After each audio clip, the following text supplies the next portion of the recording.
Hello friends, hi, नमस्कार, welcome to my YouTube channel. Hello guys, hi, आप सभी को मेरा बहुत बहुत नमस्कार। Welcome to my YouTube channel let's do and learn. Guys, आप सभी का हमारे यूट्यूब चैनल में बहुत बहुत स्वागत है। और आज हम बात करने वाले हैं कारक चिन्हों के बारे में। कारक चिन्ह जो हिंदी के बहुत सारे पेपर्स में बहुत इंपॉर्टेंट क्वेश्चन है और से एक ना एक नंबर का क्वेश्चन ज़रूर आता है। तो दोस्तों, आज हम इसकी डिटेल में यहाँ पर स्टडी करने वाले हैं। तो गाइस, जिन लोगों ने अभी तक हमारे यूट्यूब चैनल को सब्सक्राइब नहीं किया है, प्लीज़ हमारे यूट्यूब चैनल को सब्सक्राइब करें रेड बटन का आइकॉन क्लिक करके। और उसके साथ साथ हमारी वीडियो पसंद आए तो प्लीज़ लाइक करें और अपने सभी ग्रुप्स में शेयर ज़रूर करें, अपने दोस्तों को शेयर करें। तो दोस्तों, आइए चलते हैं कारक चिन्ह के बारे में यहाँ पर स्टडी करते हैं। दोस्तों, कारक चिन्ह होता क्या है, आइए जान लेते हैं क्या होता है कारक चिन्ह। तो कारक चिन्ह जो संज्ञा या सर्वनाम का संबंध वाक्य के अन्य पद के साथ जोड़ देते हैं, उन्हें हम क्या कहते हैं, कारक चिन्ह कहते हैं। यानी कि संज्ञा या सर्वनाम। दोस्तों, संज्ञा क्या होता है, इसकी वीडियो मैंने बनाई है। सर्वनाम क्या होता है, इसकी भी वीडियो मैंने बनाई है। तो गाइस, आप सभी हमारे यूट्यूब चैनल में जाकर इन दोनों वीडियोज़ को देख सकते हैं और जान सकते हैं संज्ञा सर्वनाम क्या होता है। इससे आपको आसानी होगी। तो दोस्तों, जो संज्ञा या सर्वनाम का संबंध वाक्य के अन्य पदों के साथ जोड़ने का कार्य करेंगे, उन्हें हम क्या कहेंगे, कारक कहेंगे। और हिंदी में अगर कारक की बात करें तो हिंदी में कारक कितने प्रकार के हैं, तो वो हैं 8 प्रकार के। आइए जान लेते हैं कौन कौन से वो 8 टाइप हैं जो हिंदी में कारक के रूप में आते हैं। तो पहला है कर्ता कारक। कर्ता कारक का जो चिन्ह होता है वो होता है ने। जैसे कि यहाँ पर एग्जाम्पल है, राम ने भोजन किया। तो किसने भोजन किया, राम ने भोजन किया। गाइस, तो यहाँ पर ने जो है वो हमारा क्या हो जाएगा, कर्ता कारक हो जाएगा। और दूसरा हमारा यहाँ है कर्म।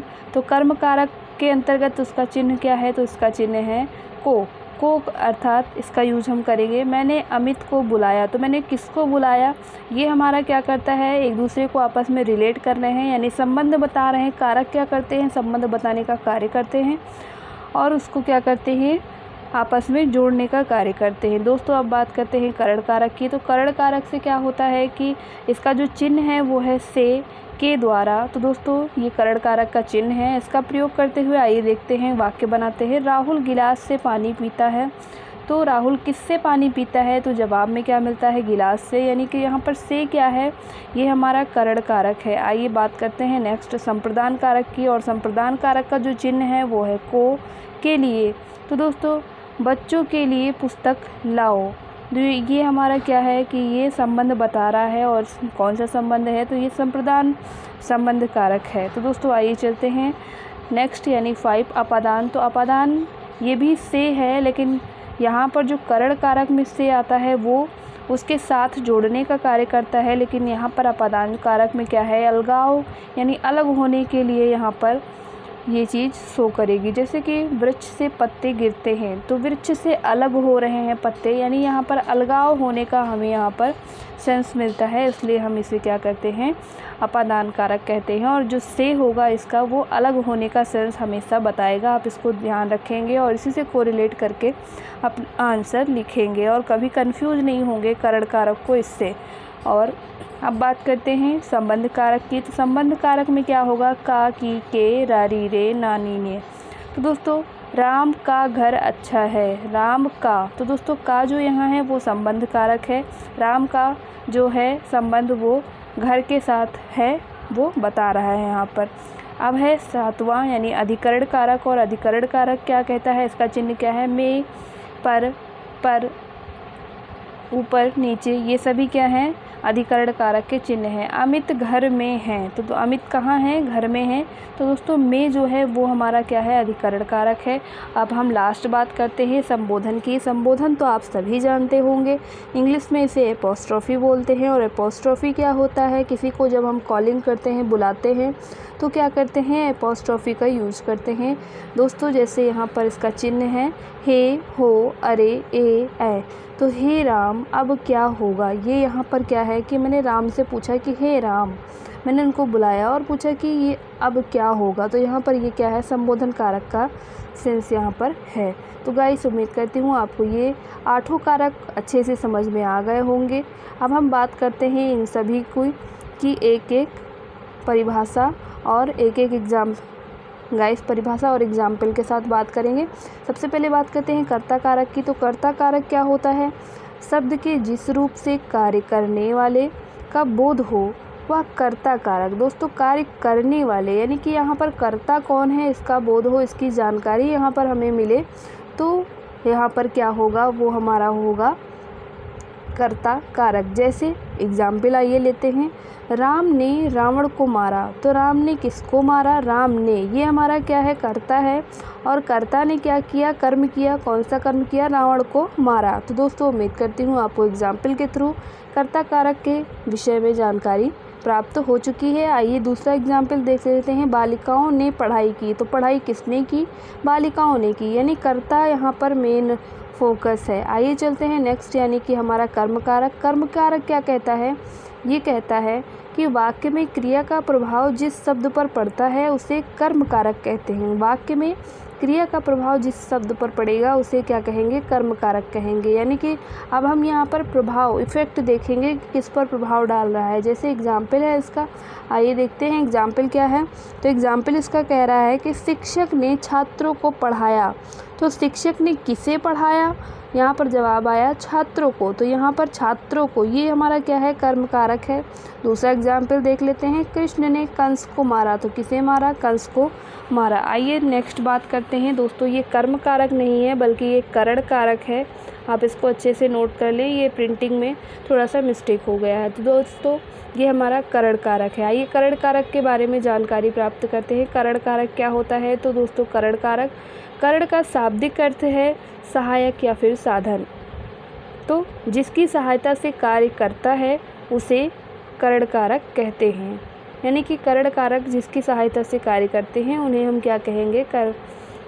करण कारक कहेंगे, यानी कि सहायता यहाँ पर मेन सेंस है। आइए देख लेते हैं इसका एग्जाम्पल और इसके थ्रू अच्छे से समझ लेंगे। राहुल हवाई जहाज़ से। तो दोस्तों किससे, यानी कि यहाँ पर सहायता कौन कर रहा है? तो हवाई जहाज़, यानी कि हवाई जहाज़ से लखनऊ गया। अमित गिलास से पानी पी रहा है। किससे पानी पी रहा है? किसकी सहायता से पानी पी रहा है? तो गिलास से पानी पी रहा है। यानी कि यहाँ पर सहायता का सेंस हमेशा आएगा करण कारक में। तो दोस्तों उम्मीद करती हूँ आपको करण कारक भी अच्छे से समझ में आ गया होगा। अब बात करते हैं फोर्थ हमारा है संप्रदान कारक। और संप्रदान कारक क्या बताता है? ये बताता है, आइए देख लेते हैं इसकी परिभाषा क्या है। तो परिभाषा कहती है कि संप्रदान का शाब्दिक अर्थ होता है देना। जिसके लिए कार्य किया जाता है उसे हम क्या कहते हैं? संप्रदान कारक कहते हैं। जैसे उसने लड़कों को बुलाया।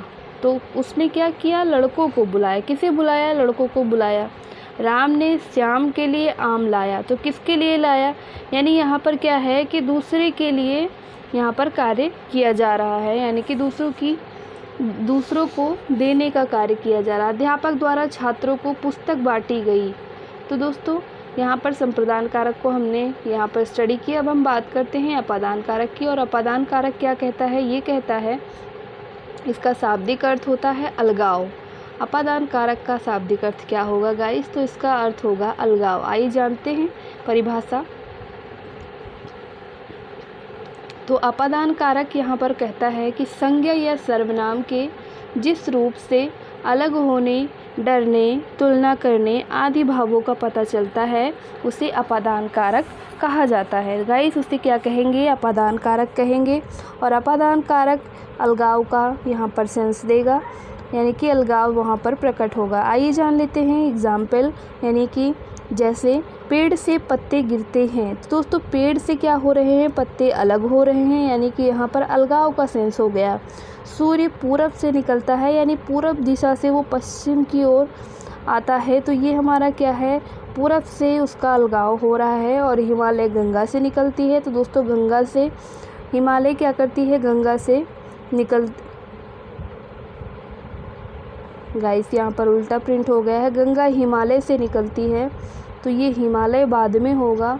गंगा हिमालय से निकलती है, आप इसको सही कर लेंगे गाइस।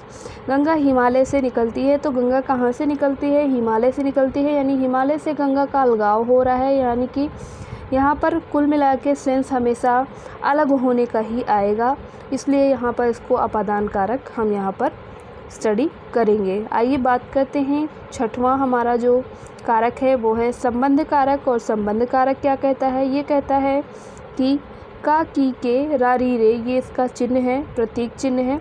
और संज्ञा या सर्वनाम के जिस रूप से किसी एक वस्तु का संबंध किसी दूसरी वस्तु के साथ हो और वहाँ पर उसकी जानकारी हमें मिले कि उसका उससे क्या संबंध है, तो वो हमारा क्या कहलाएगा? संबंध कारक कहलाएगा। आइए एग्जाम्पल जान लेते हैं। जैसे राम का घर अच्छा है, तो यहाँ पर राम और घर इन दोनों का आपस में रिलेशन जोड़ा जा रहा है और जोड़ने का कार्य कौन कर रहा है? तो वो हमारा कर रहा है संबंध कारक, यानी कि संबंधवाचक जो कारक है ये हमारा संबंध जोड़ रहा है राम का घर के साथ। तो उम्मीद करती हूँ आपको संबंध कारक भी अच्छे से समझ में आ गया होगा। अब हम बात करते हैं सातवें कारक की, और सातवां कारक है हमारा अधिकरण कारक। अधिकरण कारक का जो प्रतीक चिन्ह है वो क्या है? वो है में या फिर पर। तो ये दोनों ही इसके प्रतीक चिन्ह हैं। आइए परिभाषा जान लेते हैं। अधिकरण, दोस्तों यहाँ पर अधिकरण होगा, करण नहीं होगा, पूरा होगा अधिकरण कारक। तो अधिकरण कारक का जो शाब्दिक अर्थ है, शाब्दिक अर्थ होता है आधार, यानी कि परिभाषा जानते हैं। संज्ञा के जिस रूप से क्रिया के आधार, समय और स्थान आदि का पता चलता है उसे हम अधिकरण कारक कहते हैं। जैसे राम घर में है, यानी कि राम घर में है, तो प्रेजेंट टाइम में क्या है? पता चल रहा है कि राम घर में है। चिड़िया पेड़ पर रहती हैं, यानी कि चिड़िया पेड़ पर रहती है, कहाँ रहती हैं ये पता चल रहा है। ये जो सेंटेंस है, ये जो वाक्य है, ये हमें बता रहा है और क्लियरिटी यहाँ पर हमें मिल रही है, इसलिए यहाँ पर अधिकरण कारक होगा। उम्मीद करती हूँ आपको अधिकरण कारक भी अच्छे से समझ में आया होगा। नेक्स्ट बात करते हैं, जो हमारा लास्ट है वो है संबोधन कारक। और संबोधन कारक क्या कहता है? संबोधन कारक कहता है कि इसका जो प्रतीक चिन्ह है वो है हे, अरे। जिन संज्ञा शब्द का प्रयोग किसी को बुलाने या पुकारने के लिए किया जाता है उन्हें हम क्या कहते हैं? संबोधन कारक कहते हैं। आप एग्जाम्पल समझ लेते हैं। तो एग्जाम्पल इसका क्या है? जैसे यहाँ अपॉस्ट्रॉफी है गाइस, हम हमेशा संबोधन का चिन्ह ऐसे लगाते हैं, ये हमारा हो गया संबोधन का चिन्ह। तो यहाँ पर संबोधन का चिन्ह है हे राम तुम कब आओगे, ये क्वेश्चन मार्क यहाँ पर हो जाएगा, यानी पूछ रहे हैं, राम को बुलाकर पूछ रहे हैं कि तुम कब आओगे। राम का नाम लेकर पूछ रहे हैं। गाइस उम्मीद करती हूँ आपको ये आठों कारक समझ में आए होंगे। अगर कहीं पर कुछ आपको समझ में नहीं आता है, आपके कुछ क्वेश्चंस हैं, तो कमेंट सेक्शन में हमें ज़रूर कमेंट करके बताइए।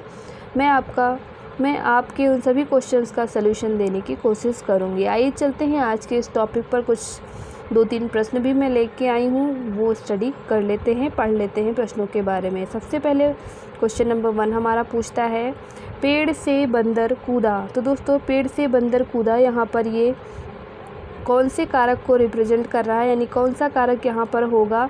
तो वो हमारा पहला जो ऑप्शन है वो है अपादान कारक, दूसरा ऑप्शन है हमारा कर्म कारक, तीसरा ऑप्शन है हमारा संप्रदान कारक और चौथा ऑप्शन है हमारा करण कारक। तो दोस्तों इन चारों में से जो सही ऑप्शन होगा पेड़ से, तो दोस्तों ये क्या है? पेड़ से बंदर कूदा, यानी यहाँ पर अलगाव का सेंस हो रहा है। जो अलगाव का सेंस होता है तो वो हमारा अपादान कारक होता है, यानी यहाँ पर अपादान कारक होगा। Option number 1 is the right answer, यानी ऑप्शन नंबर 1 इसका सही उत्तर होगा। आइए चलते हैं प्रश्न नंबर 2 पर। प्रश्न नंबर 2 कहता है कि कारक के कितने भेद होते हैं। तो दोस्तों इसके लिए यहाँ पर ऑप्शंस दे रखे हैं। पहला ऑप्शन कहता है 7 होते हैं, दूसरा कहता है 8 होते हैं, तीसरा कहता है 9 होते हैं और चौथा कहता है 10 होते हैं। तो दोस्तों कारक के जो भेद होते हैं, सबसे पहले ही वीडियो की स्टार्टिंग में ही मैंने बताया था, कारक के कुल 8 भेद होते हैं। तो यहाँ पर बी ऑप्शन जो होगा वो राइट आंसर होगा। आइए चलते हैं आज के अंतिम प्रश्न पर, और अंतिम प्रश्न कहता है कर्म कारक का चिन्ह। तो दोस्तों कर्म कारक का चिन्ह क्या है? पहला ऑप्शन है ने, दूसरा है से द्वारा, तीसरा है को और चौथा है पर। दोस्तों जो कर्म कारक का है, तो कर्म क्या है? जो कर्म कारक का चिन्ह है वो है हमारा ने। तो पहला ऑप्शन यहाँ पर सही उत्तर होगा। उम्मीद करती हूँ आपको आज की वीडियो पसंद आई होगी। गाइस आज की वीडियो पसंद आई हो तो प्लीज़ अपने दोस्तों में ज़रूर शेयर करें और कमेंट सेक्शन में अपने कमेंट करके अपने सुझाव और क्वेश्चन हमें ज़रूर सेंड करें। और जिन लोगों ने अभी तक हमारे यूट्यूब चैनल को सब्सक्राइब नहीं किया है उन सभी से रिक्वेस्ट है, प्लीज़ रेड बटन को क्लिक करके हमारे यूट्यूब चैनल को सब्सक्राइब जरूर करें। Thank you for watching. Have a nice day. Take care.